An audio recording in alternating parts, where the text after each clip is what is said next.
There we go. Why don't they hold the managerial side of the equation responsible for hiring the quote bad teachers? And not only that, but they let them sit there for 3, and in some cases 4 years before they got tenure. But once they achieve tenure, suddenly they're bad teachers and they want to blame unions. And I just think that that's a public perception problem. Right. Well, and twofold. Number one, unions traditionally haven't stepped out and said, we stand for high standards, we want professional members, we're not here to protect quote-unquote incompetent teachers. So unions haven't positioned themselves as part of the solution.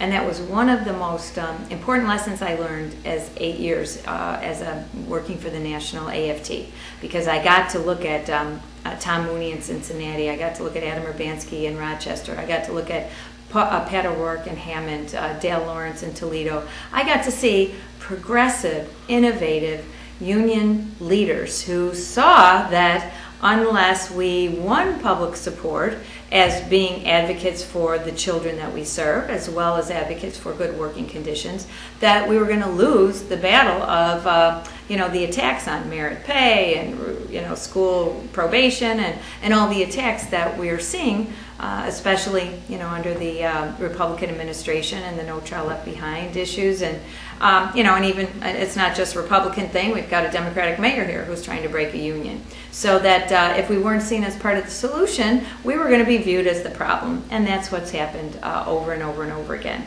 And so historically, the CTU didn't promote that message. That was a very different message that my team and I promoted, that we cared about good schools, we cared about quality schools, we wanted to be part of the conversation, we wanted to be part of the solution, that we had ideas. Instead of closing those 3 schools, we went in there and said to Duncan and Daly, let us run them. You guys don't know how to run these schools, let us run them. And out of that conversation, we got the Partnership School Project.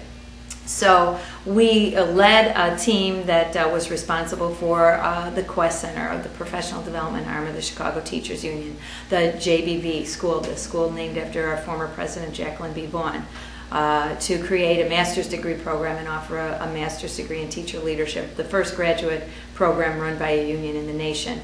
We began the Partnership Project, the first kind of initiative of its sort to portray the union, to put the union in place as a partner to turn schools around, and a number of other issues that we began. So we wanted to promote good, sound educational ideas with a 2-pronged approach. One, that they were good educational policy, and 2, that it was in the union's interest. Many of those policies, the classes to get certified for No Child Left Behind, for example, the Partnership Schools Agreement, were initiatives to improve members' lot, save their jobs, enable them to advance in their jobs. So in addition to being professional issues, they were also union issues. So as I said earlier, we can walk and chew gum at the same time. We're a union of professionals.